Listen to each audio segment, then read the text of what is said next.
Tune us in, turn us up, and tear the knob off. This is History in the Highway on West Star Media. It is simply known as the Civil War, and it still fascinates people all over the world. The American fratricidal conflict of the 1860s has a mystery, mystique, and romance all its own. We'll be right back.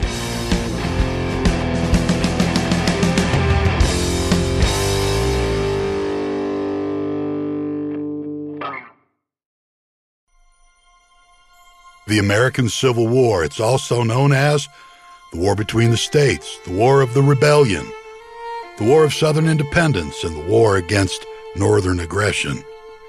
Whatever it was the bloodiest war in American history. Over 620,000 killed in action, 480,000 wounded in action, and another 400,000 missing in action. The Yankee government spent $6.2 billion on the war effort, and the Confederate government spent over $2 billion. Okay, the American Civil War is still a romance, a mystique. We still make movies about it. We still tell stories about it.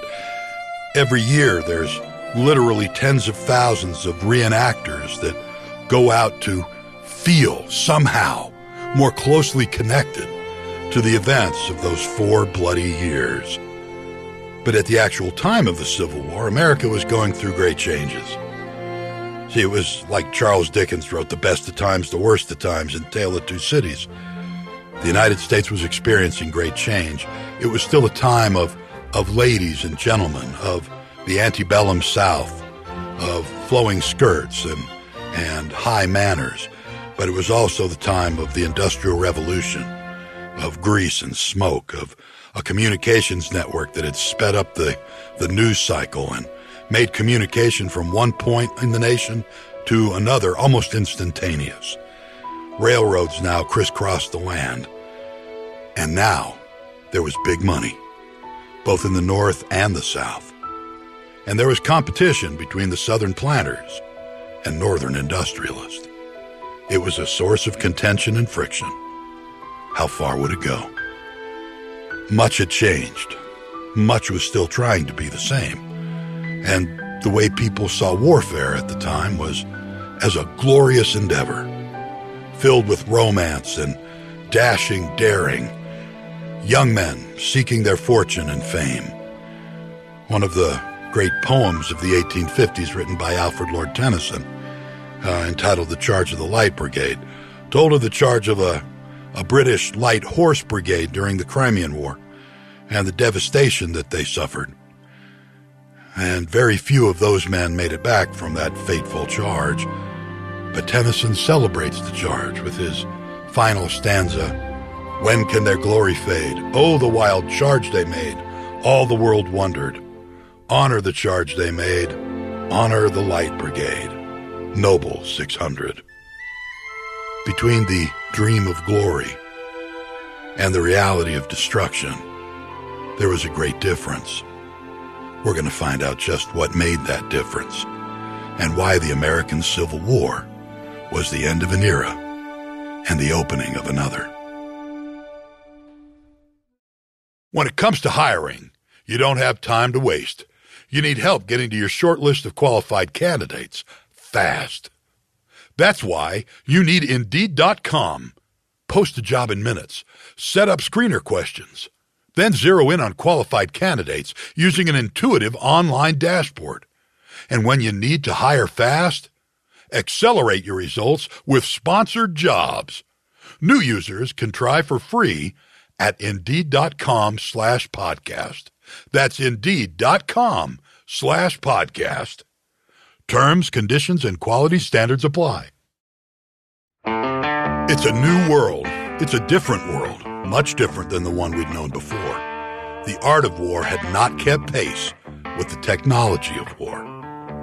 You see, with the Industrial Revolution, everything had gotten bigger, gotten badder, gotten stronger. And as far as warfare went, much more deadly. From the great cannon to the simple musket, things had changed. In fact, when we talk about the musket, normally let's take the American Revolution, for instance. During that war, all the muskets were smooth bore. There were only a few rifled muskets, and they were special and operated by special troops. They took a long time to load, but they were deadly accurate. The regular muskets just fired a ball that loosely fit down the barrel, and when fired had maybe a 50-50 chance of hitting its target inside of 25 yards. Over distance, that percentage dropped precipitously. Even when you had massed muskets, 100 men together, firing their muskets, on a good day, maybe 30 of those musket balls would find their mark. Enter Claude-Étienne Monney. Monney is one of the men that helped to develop a new projectile. Now, muskets over the years from the Revolution to the Civil War had become rifled. That means they have a barrel that now has grooves carved in it that cause the ball or the new bullet to spin. Now, just like a football, when it spirals or spins in the air, it has the ability to travel much further and much faster. Monney's mini ball was an iron plug with a lead covering. It was conically shaped, so in fact it looks like half a football. It had 3 grooves at the rear that were filled with grease, and that grease would clean the rifle barrel and the grooves as it exited. The bottom of the mini ball was hollowed out. It was concave, and the reason why is it would trap the gas from the gunpowder that had just exploded, causing the ball to expand and more efficiently grab those riflings inside the barrel, causing the bullet to spin even faster with greater strength. So what a musket could only dream of doing, travel maybe 100 yards accurately, the mini ball could travel over 250 yards accurately. The mini ball had the muzzle velocity and strength to not only pierce the human body, but go straight through. And if it hit bone, it would shatter the bone. So now we're talking about several different kinds of injuries that a mini ball can create. In the old days, the musket ball could maybe pierce the skin, maybe break a bone. Sometimes they'd go in and bounce out, literally. The mini ball, its primary wound would be that caused by the bullet penetrating flesh. The secondary wound would be the wound of shattered bone traveling through flesh and tearing it up. The third or tertiary wound would be the impact power that could actually stop a heart or rupture a liver or kidney. The mini ball made every musket a devastating weapon on the battlefield. And then we go to the big guns, things like cannon and howitzer. Howitzers are made to fire more direct. Cannon kind of lob a shell over an arc. A howitzer is created to fire a shell in direct line. But both of them in the 1840s and 50s became much more powerful, and they too developed conically shaped projectiles. Much more efficient, much more effective, travel longer, further, and more accurately. Naval guns grew to a size and caliber, that means the size of the shell, that had been unimaginable before, and were terribly destructive, not only of wooden ships, but of fortification on shore. Now, the first ironclads, first steel battleships, were also sailed during the American Civil War. Most famously, the battle in March 1862 between the United States ship Monitor and the Confederate States ship Virginia. That really worked out to a draw, but because the Confederates failed to break the blockade, was a strategic victory for the Union. But the day of wooden ships was over. The Steel Navy now held sway on the seas. And last, but certainly not least, the change from muzzle-loading weapons to breech-loading weapons. One of the main injuries of the Civil War was losing a right hand or a right arm by having it shot off while you were loading from behind a rock, a tree, or a fence. But when you load from the breech, meaning the rear of the barrel, a soldier never has to expose himself to enemy fire while he loads. This was a quantum leap forward. The other thing that changed warfare dramatically was having repeating rifles, especially in the cavalry, the Sharps carbine, the Henry carbine, even Winchester at the end of the war were creating rifles that could fire 4 to 10 shots before having to be reloaded. That makes each soldier much more effective on the battlefield. And then there's Dr. Richard Gatling's Gatling gun. They called it a coffee grinder, and the reason why is it was crank operated. It looked just like you were grinding coffee or grinding meat, and the Gatling gun ground meat better than anything. Dr. Gatling created the weapon because he thought armies would then become smaller, each one man able to destroy so many more, and people would finally realize the terrible nature of warfare. He thought that his Gatling gun would eliminate war forever. You gotta love the dreamers. But then you gotta love the pragmatists who find a way to apply that dreamer's dream to make warfare that much more terrible. Now, famously, there's been many people that have said, well, it was the fog of war. In modern war, there can't be that fog because we use smokeless powder. But during the Civil War, it was the last day of black powder. And the fog of war would happen when hundreds of men and cannon would discharge their ordnance, and then the result of the burning powder would drift across the battlefield, making it difficult to distinguish friend from foe. Never before had so many men been on a battlefield together in such close proximity, and often friendly fire incidents would cause devastation in the armies of both North and South, because friendly fire is anything but. Now you see the problem here. Everything about weaponry and systems had become more effective, more efficient, and much more lethal. Except for the tactics and strategies. Even the formations were the same as they'd been for literally centuries. I mean, almost back to the Stone Age. What had happened is everybody lines up and charges each other. Now, when the stick and stone were the weapon, we just beat on each other with those. When it became spears and swords, same idea. With the advent of gunpowder, we'd fire a round or two at each other and then charge. Same-o, same-o. For literally millennia.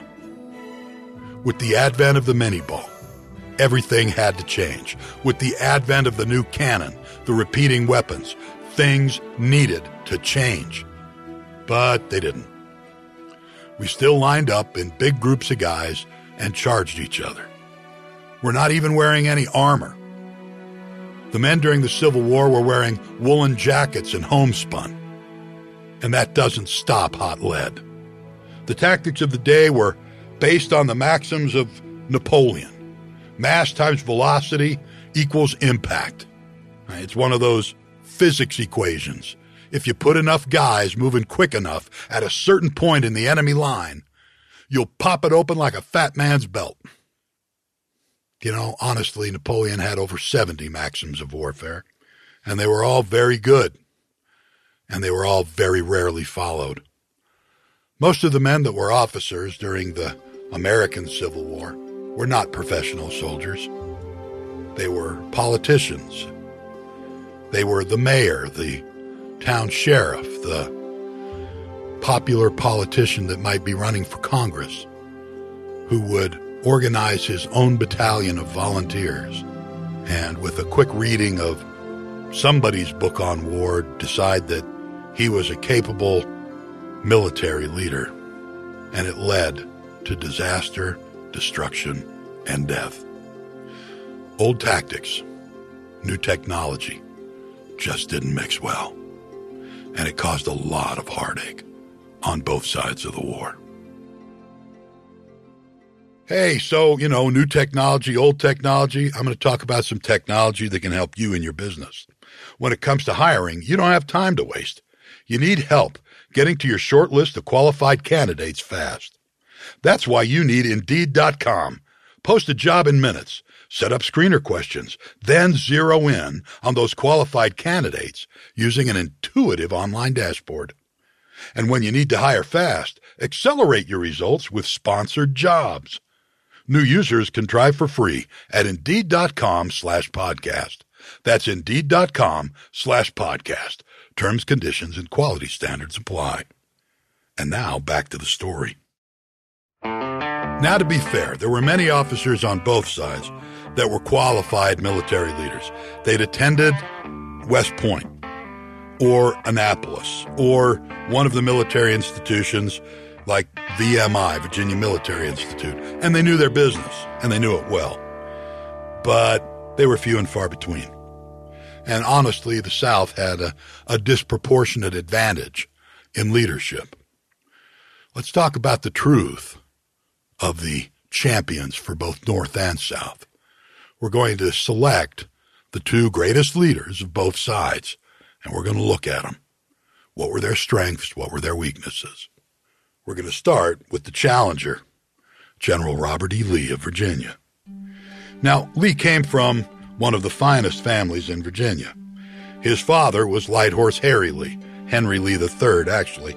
He's the man that said of George Washington, first in war, first in peace, first in the hearts of his countrymen. So you see, Lee comes from that family. He's going to marry Mary Custis, the great-granddaughter of George Washington. Yeah, that George Washington. When he was 18 years old, Lee received an appointment to the military academy at West Point, New York. He would graduate second in his class. He's one of only 5 in his class that graduated with no demerits. Lee was a teetotaler. He was a guy that obeyed the rules and observed them strictly. He was the best engineer that West Point ever produced.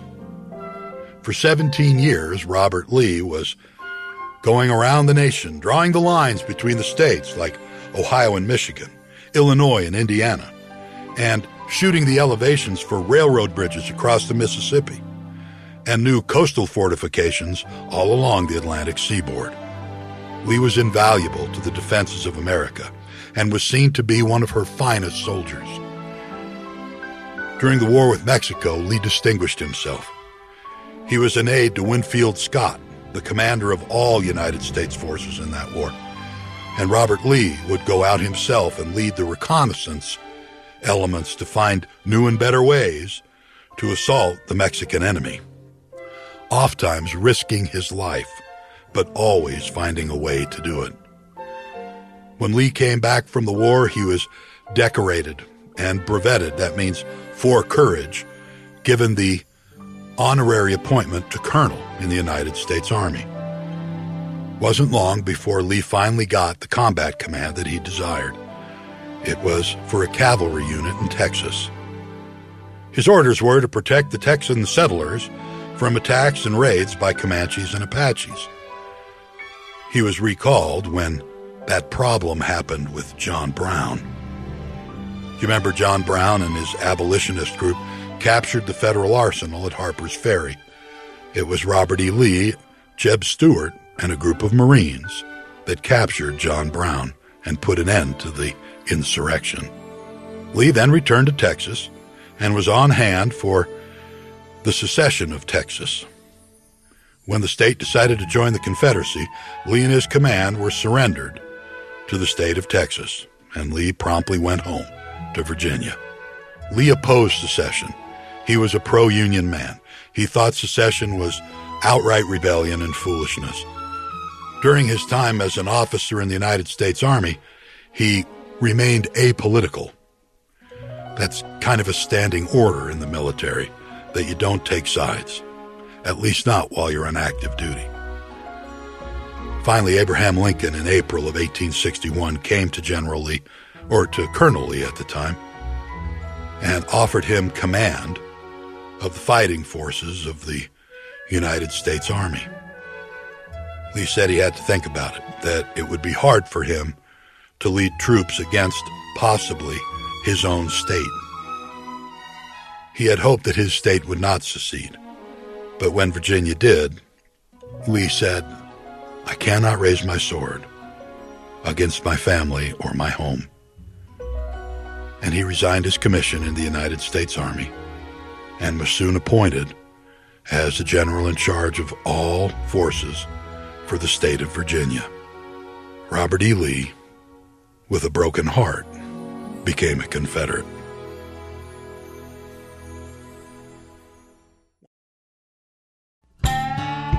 And now let's talk about the champion, the man that won the war, Hiram Grant.